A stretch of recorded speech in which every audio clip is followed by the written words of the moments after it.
Karua, among the first female candidates to be picked as a running mate of a male presidential candidate. For 30 years, Karua's impact in politics has earned her the name Iron Lady. I stand before you today to say that I, Martha Karua, do hereby proudly accept this nomination as Deputy Presidential Candidate. Martha Karua, born on 22nd September 1957 in Kimunye Village, Gishunga constituency, Kirinyaga County.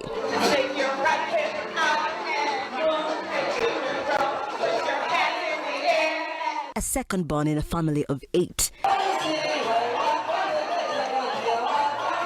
To her parents, Jackson and Josephine Karua, her leadership skills were demonstrated early in life, seen in how she took over responsibilities around the household.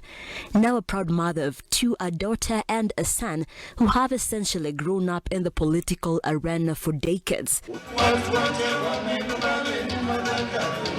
Karua says she is an ordinary parent who treasures exceptional moments with her family. In her education journey, Karua attended several schools and went on to Nairobi Girls Secondary School, now called State House Girls School, for her A-levels.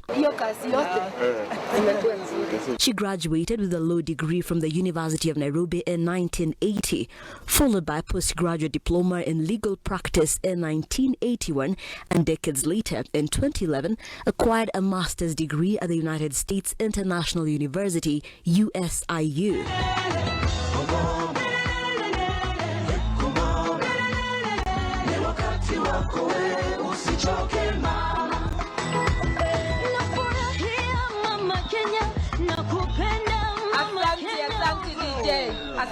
Karua worked in judiciary as a district magistrate, rising to senior resident magistrate for Makadara and Kibra law courts respectively, and ventured into private practice until 2002. She played a key role in the expansion of Kenya's democratic space and gender issues during the clamor for multipartyism in the early 1990s. She was among anti-establishment lawyers, dubbed Young Turks, who stood up against the regime of late former President Daniel Moi and successfully pushed for the reintroduction of multi-party democracy.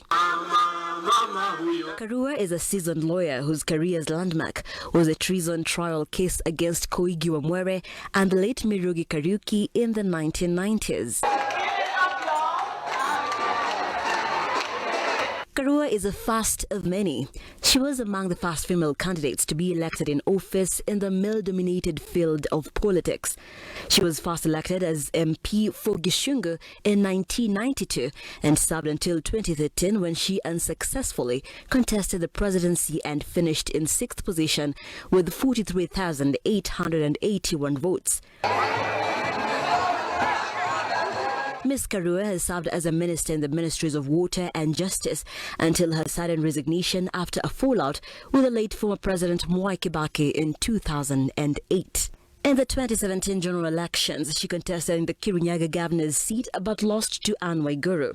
She petitioned the High Court to nullify the outcome, citing irregularities, but lost again in the High Court, Court of Appeal and Supreme Court. She proceeded to the East African Court of Justice in Arusha, where she sued the government of Kenya for denying her the right to a fair trial. In her presentation in Arusha, she produced video evidence she had filed at the High Court of Kenya but was lost or stolen while in the court's custody, but still went ahead to determine the election petition without investigating the issue. My feeling and that of my lawyer is that the Kenya government has violated the Treaty of East Africa Community, to be precise, Article 6. The court found the Kenyan government culpable and awarded her 2.7 million shillings in damages for infringement of her right to a fair trial. Karua is unapologetic for her tough personality and no-nonsense nature, famed for her ground walkout on former late President Daniel Moi during a meeting in Kirinyaga in 2001, where leaders in support of the ruling party KANU were said to be speaking ill of the opposition. Karua, who was Gishungu MP and a member of opposition party Democratic Party DP, requested the president for an opportunity to defend the opposition. But when permission was not granted, Karua staged an act of defiance with a walkout that earned her a significant position in the political arena. Why would I step aside for doing well? Excuse me. I will be telling Kenyans that I'm ready, able and willing to contribute in nation building, just like the government. And for the first time in 2022, this is the moment to usher more of us to the front lines at the national and county levels. where 3 presidential running mates are women. Karua is a running mate to Azimio Umoja presidential candidate Raila Odinga, staring at a possibility of becoming Kenya's first female deputy president. According to our constitution, the office of the deputy president is meant to be the president workshop. It is meant to be the principal assistant's office, meaning that all the heavy lifting is expected to occur here. Like Joshua in the Bible, the principal assistant is meant to be a problem solver to the president and not a problem to the president. In her own words, the future is female, that I can say for sure. This is our moment as women of Kenya. Nancy Lima, Look Up TV.